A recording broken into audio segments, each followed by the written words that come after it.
지난 주일에는 우리가 7번째 사건인 천둥 번개를 동반한 우박 재앙을 우리가 살펴봤습니다. 두 가지의 관점을 살펴봤죠. 하나님께서 여러 가지 재앙을 주신 것은 바로의 목숨을 탐내서가 아니었습니다. 어떻게든 피하라, 도망해서 이 재앙을 피하라. 그런데 이 재앙을 피하긴 피하는데 바로의 신하들도 피할 수 있는 길을 열어줬다는 겁니다. 이게 무슨 말이었습니까? 하나님께서 말씀하시는 내 백성이라는 것은 우리 동부제일교회 안에만 속한 것이 아니라 모든 사람에게 열려 있다. 어떤 사람에게? 여호와의 말씀을 두려워하고 그 말씀을 살아내고자 힘쓰는 자에게는 이것이 열려 있다라는 걸 봤습니다. 그리고 또 한 가지가 바로가 독특한 표현을 했죠. 이번에는 내가 잘못했습니다. 이렇게 표현했습니다. 지금까지 많은 잘못을 했음에도 불구하고 그래 이번에는 내가 잘못했습니다. 이렇게 표현하더라는 겁니다. 여러분, 하나님께서는 독생자를 우리에게 보내주시면서 올인 하셨습니다. 그런데 우리는 하나님 앞에 대할 때 어떤 것은 내 마음대로, 어떤 것은 하나님께 이번에는 잘못했습니다. 이렇게 표현하고 있지는 않습니까? 지난주 말씀대로 우리 하나님께서 우리에게 올인하셨던 것처럼 우리도 하나님께 올인할 수 있는 그런 일상의 삶을 살아가야 되겠다라는 말씀을 나누었습니다. 오늘은 예수님께서 십자가의 죽음을 앞두고 나귀를 타셨습니다. 어린 새끼 나귀를 타고 예루살렘에 그 입성하는 장면이 나오는데 이것을 가리켜서 우리는 성경적인 용어로 종려주일 이렇게 표현합니다. 왜 종려라는 표현을 썼을까라는 생각을 하게 되면 그곳에 입성하고 있는 예수님을 보고 많은 사람들이 종려나무 가지를 꺾었습니다. 그리고 이게 크게 이렇게 흔들었습니다. 호산나 다윗의 왕이여, 다윗의 자손이여, 호산나 호산나 이렇게 외쳤습니다. 그렇게 외쳤던 그 순간이 많은 사람들에게는 이제 하나님께서 우리 땅을 구원하여 주실 줄 믿습니다라고 하는 그 간절한 환호성이었지만, 그러나 예수님께는 그 예루살렘 입성이 십자가를 지고 가야 할 첫 걸음이었다라는 바로 고난의 여정의 출발점이었습니다. 그러니 너무나 상반된 모습을 보이고 있었죠. 어떻든 오늘 이 종려주일의 의미를 오늘 저는 8번째 재앙인 메뚜기 사건을 통해서 여러분과 함께 좀 나누려고 합니다. 이 메뚜기의 재앙이 종려주일의 의미를 어떻게 살려낼지 크게는 두 가지의 방향을 가지고 여러분과 함께 나눌 텐데, 하나는 이런 방법입니다. 이번 사건에서 입을 여는 독특한 그룹이 있습니다. 이 그룹이 어떤 그룹인지 보고 이들의 그룹에 통하여서 말씀을 이해하고, 또 한 가지는 바로 왕이 선택한 대처가 있었습니다. 그 말을 하고 있는 그룹의 이야기를 듣고 대처하게 되는데 이 바로가 대처했던 방법이 어떤 결과를 양산해냈는가를 한번 보도록 하겠습니다. 이 두 가지의 초점을 잘 잡으셔서 말씀을 끝까지 경청하시면은 하나님께서 또 우리에게 살아가야 할 원리를 주실 것입니다.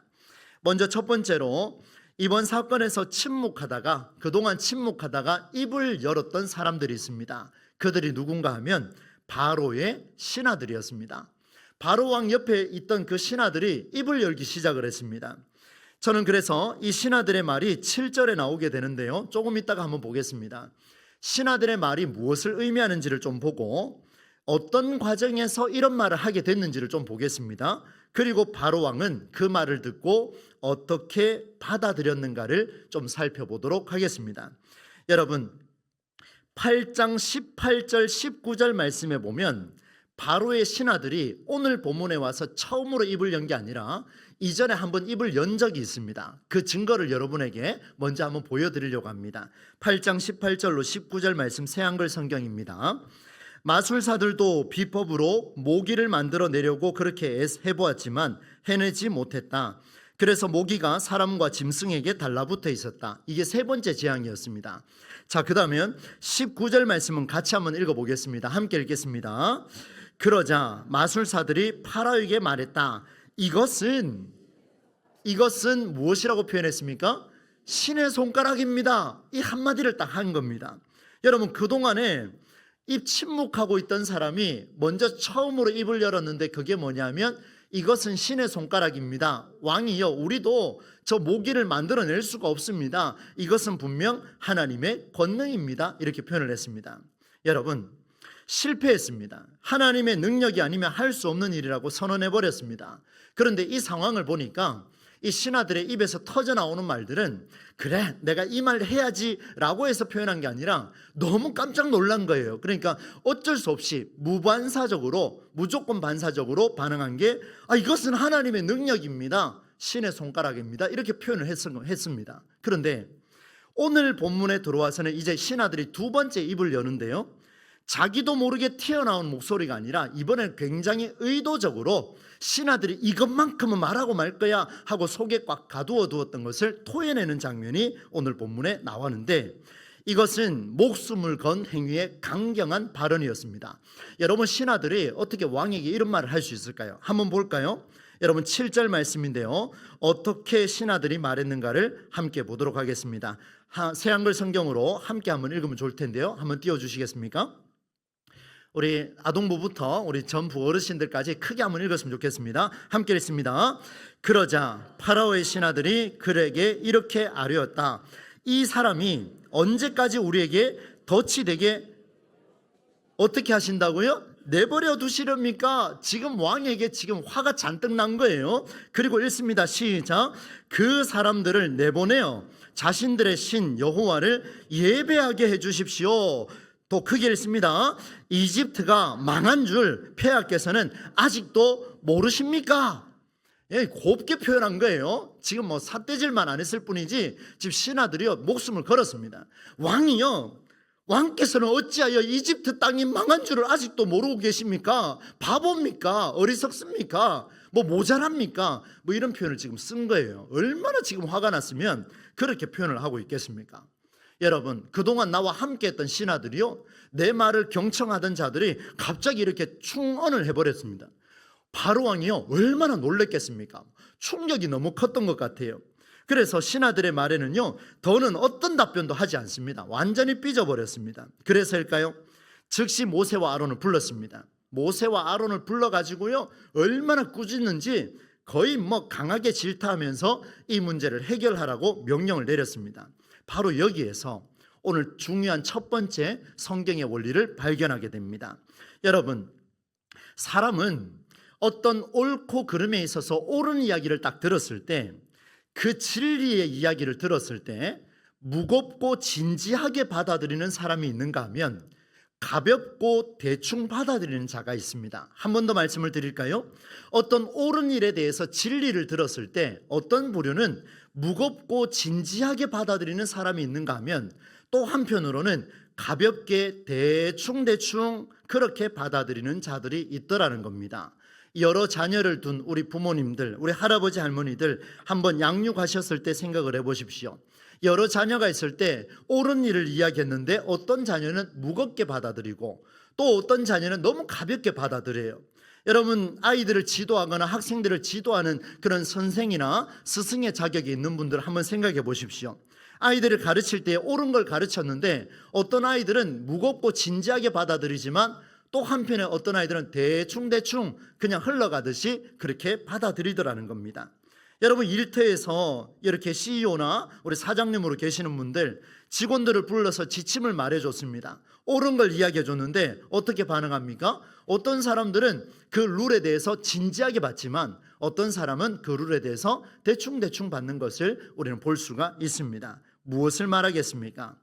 여러분, 이런 경우에 발생하는 일이 있습니다. 어떤 일이 발생하냐면 옳은 일이라고 하는 진리, 바로 룰을 들었을 때 그것을 듣고 받아들이는 사람들 사이에서 분쟁이 일어납니다. 어떤 분쟁이냐? 바로 오늘 본문에 나와 있는 사람들, 하나님의 말씀 진리를 들었는데 분쟁이 일어나 버렸습니다. 누구와 누굽니까? 바로왕과 바로의 신하들입니다.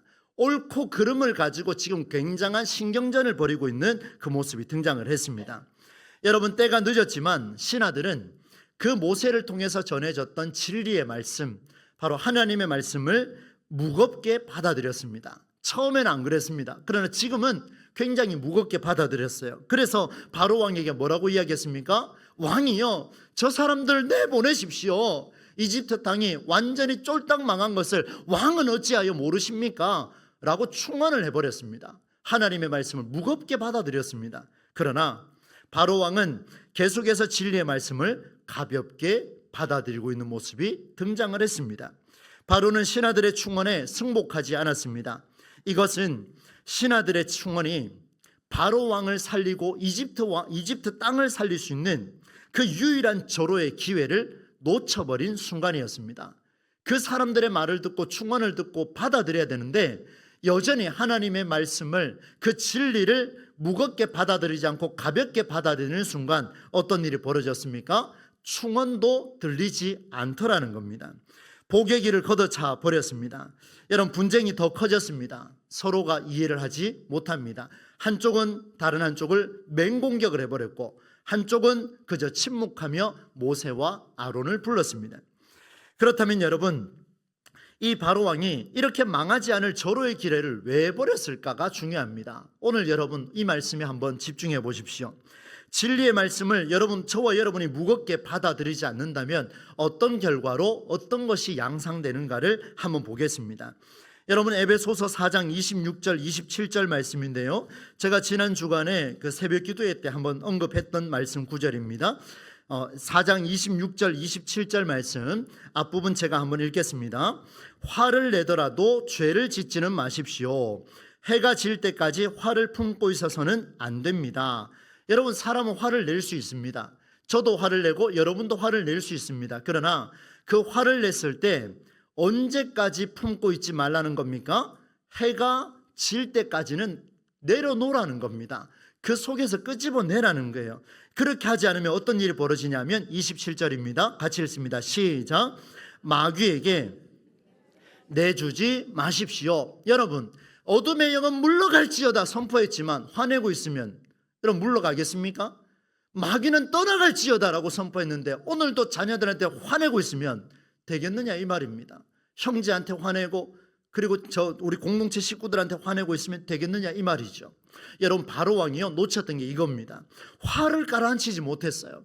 너무나 뚜껑 열릴 정도로 지금 막 분노에 가득 찼는데 가라앉히지를 못하는 거예요. 그러니까 신하들을 통해서 충원이 들렸을 때도 이것이 옳은 줄 알아야 되는데 분노를 조절하지 못하니까 절호의 기회를 놓쳐버리는 이런 모습이 나타났습니다. 여러분, 너무나 중요합니다. 우리에게 분노가 있습니까? 여러분, 오늘도 교회 오시기 전에 조금 화가 난 게 있습니까? 그렇다면 오늘 돌아가실 때는 어둠의 영아 물러갈지어다 라고 선포함과 동시에 내 안에 있는 화를 이제는 내려놓을 수 있기를 주의 이름으로 축원합니다. 이것이 필요한 거예요. 너무나 중요합니다. 그 다음에 이제 두 번째 원리로 초대할 텐데요, 이렇게 진리의 말씀을 가볍게 대충 여기니까 망하지 않을 절호의 길을 놓쳐버렸던 이 바로가 그러면 화를 낼 수밖에 없는 그 한계 속에서 빠져나오지를 못하잖아요. 그 결과가 어떻게 됐는지를 한번 보겠습니다. 여러분, 이 말씀 잘 보시면은요 바로바로 적용이 됩니다. 화내는 사람이 어떻게 반응하는지를 적나라하게 보여주는 게 오늘 본문의 메시지입니다. 바로의 선택은 참을 수 없는 분노의 우물에서 허덕이고 있습니다. 그래서 제가 오늘 설교 제목을 이렇게 적었습니다. 한번 따라서 하겠습니다. 참을 수 없는 분노의 우물. 나는 안 그렇지라고 생각하면서 조금 작게 하실 수도 있는데 여러분 한번 고백하셔야 돼요. 한 번 더 따라서 할까요? 참을 수 없는 분노의 우물. 여러분 보세요. 참을 수 없는 분노의 우물에 폭 빠져버리니까 바로가 지금 빠져나오지는 못하는 거예요. 화가 난 상태로 모세와 아론을 불렀습니다. 그리고 강하게 질타했습니다. 이게 무슨 일이냐? 이게 무슨 일이냐? 이게 무슨 일이냐? 도리어 책임을 전가해버렸습니다. 그리고 난 뒤에 바로가요 머리를 씁니다. 어떤 머리를 쓰는지 한번 들어보십시오. 모세와 아론에게 이렇게 말합니다. 너희들은 가기는 가는데 여기는 여자들은 두고 가라. 그리고 저 어린 것들, 어린아이들 두고 가라. 그리고 저 가축들도 두고 가라. 이렇게 이야기합니다. 그리고 뭐라고 표현하냐면 힘이 있는 저와 같은 조금 건장한 남성들, 장정들만 데리고 가서 여호와께 예배하라. 이렇게 명령을 했습니다. 여러분, 주님께서 모세를 통해 하신 진리의 말씀은 무엇이었습니까? 힘 있는 장정만 보내라 그랬습니까? 아니면 이스라엘 민족 전체를 보내라 그랬습니까? 여러분 답을 한번 해보십시오. 힘 있는 장정만 보내라 했습니까? 아니죠. 이스라엘 백성 전체를 보내라 했습니다. 그리고 지난주 메시지로 적용을 하자면 여호와의 말씀을 두려워하고 살아내는 모든 사람은 모두 내보내라고 표현한 게 이 메시지였습니다. 그것을 바로가 들었습니다. 그러나 바로의 마음이 꿈쩍도 않습니다. 왜 그랬을까요? 이제 그 이야기를 하겠습니다. 여러분, 바로의 마음을 짓누르는 분노 참을 수가 없었습니다. 너무나 화가 나고 너무나 억울하고 참을 수가 없으니까 어떻게 하냐면 어떻게든 내 속에 있는 이 분노, 이 마음을 사로잡은 그 분노가 정당하다라는 것을 지금 드러내고 있습니다. 안간 힘을 쓰고 내고 있습니다. 그의 판단과 선택은 진리의 말씀과는 전혀 상관이 없습니다. 매우 위험한 삶의 모습을 보여주는데 그가 이렇게 말했죠. 남자들만 가서 여호와를 예배하라. 이것이 바로 너희가 요청하는 게 아니냐 이렇게 말했습니다. 여러분 맞나요? 오히려 바로의 말이 틀렸지 않습니까? 완전히 틀렸습니다. 무슨 말입니까? 여러분 화내는 사람은요, 분노에 가득 찬 사람은요, 자신의 분노가 정당하다라는 것을 논리적으로 설명하려고 하고 거기에서 끝나지가 않더라는 거예요. 분노하는 사람은요, 오히려 그 분노의 대상한테다가 오히려 내가 분노하고 있는 화내는 것을 정당하다라는 것을 인정하라고 강제로 요청하고 있는 그 모습이 등장을 합니다. 안 그런가요, 여러분?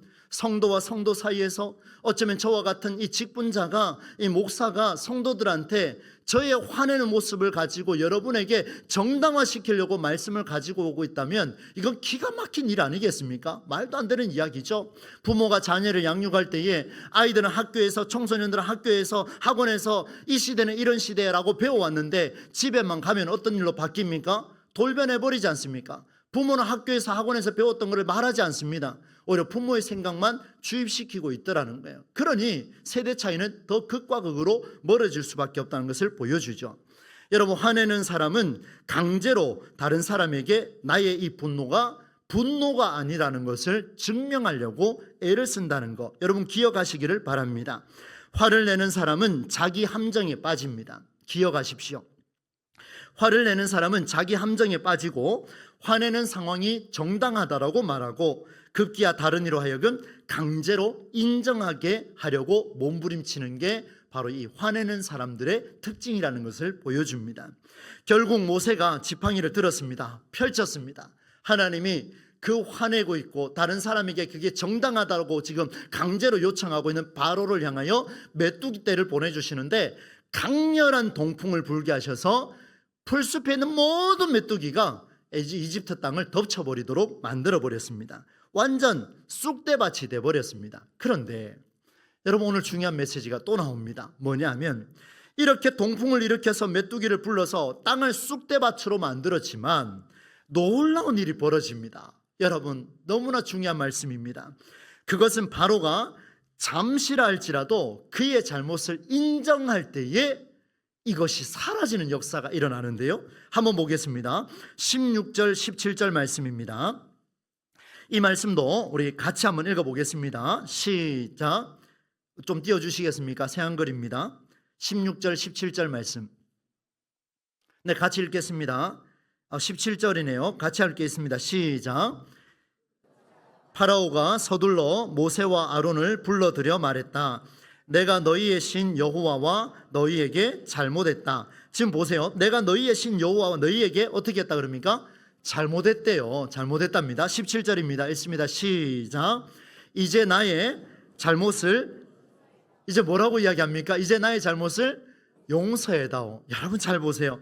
이번 한 번만 너희의 신 여호와에게 빌어서 이 죽음만은 내게서 사라지게 해다오 라고 이렇게 표현했더니만 모세가 하나님 앞에 구합니다. 그리고 하나님 뭐라고 이야기하시냐면 강렬한 서풍을 불게 하셔서 메뚜기 떼를 홍해에 밀어넣는 놀라운 역사가 일어났습니다. 여러분, 분노에 가득 차 있던 바로 왕 때문에 하나님께서 동풍을 불게 하여 메뚜기 떼를 끌고 오셨는데 그가 잘했건 못했건 간에 이번만 용서해다오. 내가 잘못했다.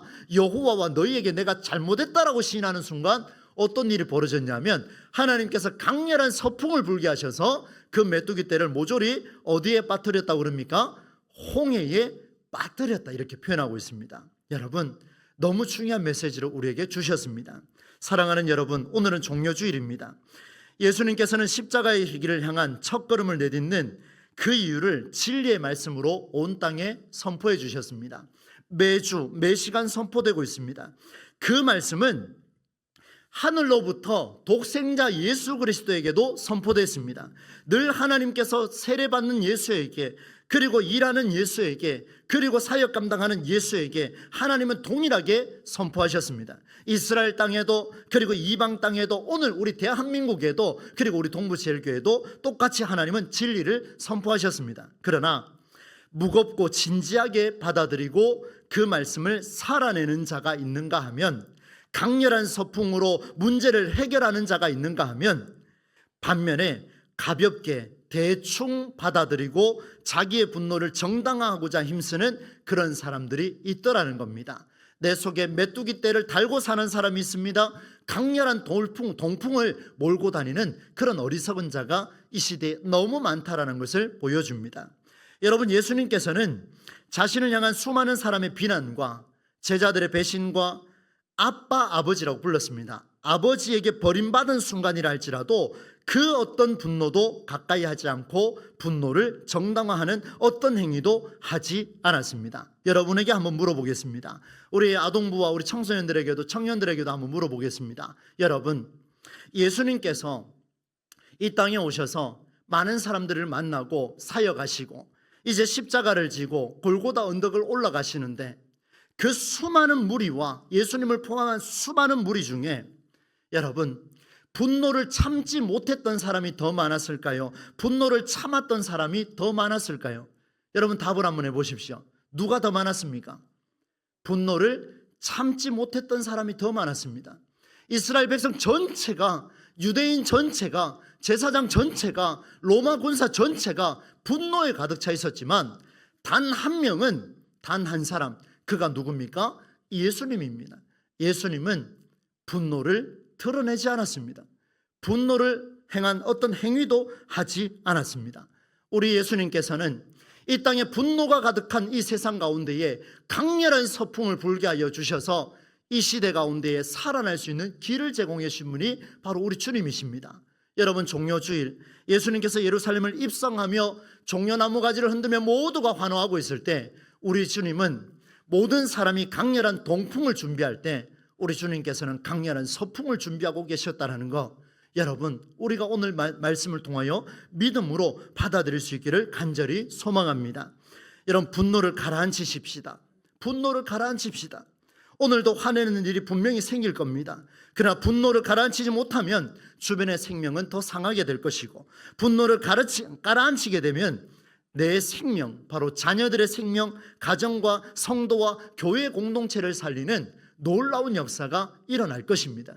저와 여러분이 오늘부터 분노를 참지 못하여 메뚜기 떼를 몰고 가는 강렬한 동풍의 선구자가 아니라, 모든 사람이 화를 낸다 할지라도 나 한 사람이 분노를 가라앉힘으로 강렬한 서풍을 가져와서 문제를 해결하는 그런 역사가 우리 동부제일교회 모든 성도를 통해서 일어나기를 간절히 축복합니다. 분명히 일어나야 돼요. 말씀을 맺겠습니다. 사랑하는 성도 여러분, 오늘 장로님께서도 그런 기도를 해주셨습니다. 지금 이 땅은 모든 인간관계 속에서 가정부터 지구촌까지 세계 열방에 이르면서 가까이는 아파트의 층간소음까지 전부 다 화가 치밀어 오르고 있습니다. 너무나 분노가 화산처럼 폭발해버렸습니다. 이제는 그 분노가 가라앉지를 못하여 핵폭탄처럼 완전히 폭발할 지경입니다. 분노로 몸살을 앓고 있는 것이 이 지구촌 땅입니다. 분노로 몸살을 앓고 있는 것이 우리 아이들이 다니는 학교입니다. 분노로 몸살을 앓고 있는 것이 우리 청소년들이 살아가야 할 이 사회입니다.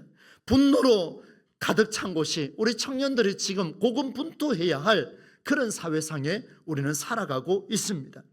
여러분, 화를 다스리시기를 바랍니다. 화를 내면 자기 함정에 빠집니다. 참을 수 없는 분노의 우물에 빠집니다. 그리고 말할 겁니다. 그것이 정당하다라고 말할 겁니다. 그리고 나보다 약한 자에게 요청할 겁니다. 나의 이 분노가 의로운 분노라고 말할 겁니다. 나의 이 전쟁이 의로운 전쟁이라고 말할 겁니다. 나의 이 가르침이 이것이 옳다라고 말할 겁니다. 그렇게 말할 때에 여러분, 우리는 그 길을 쫓아가시겠습니까? 아니면 모두가 분노할 때 오히려 주님 앞에 겸허하게 기도하는 가운데 내 가정을 살리고 내 공동체를 살리고 이 나라 이 민족과 지구촌을 살리기 위해 강렬한 서풍을 불게 하려고 몸부림치시겠습니까?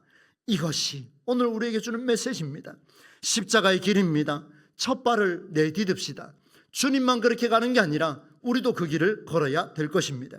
이제 이 시간 이후에 성찬에 임할 텐데, 오늘의 성찬은 우리 주님이 나를 위해 죽으셨구나, 감사한 일이죠. 정말로 감사한 일입니다. 오늘 찬양대 찬양 가사 들어보셨지 않습니까? 예수의 그 십자가가 우리를 살립니다.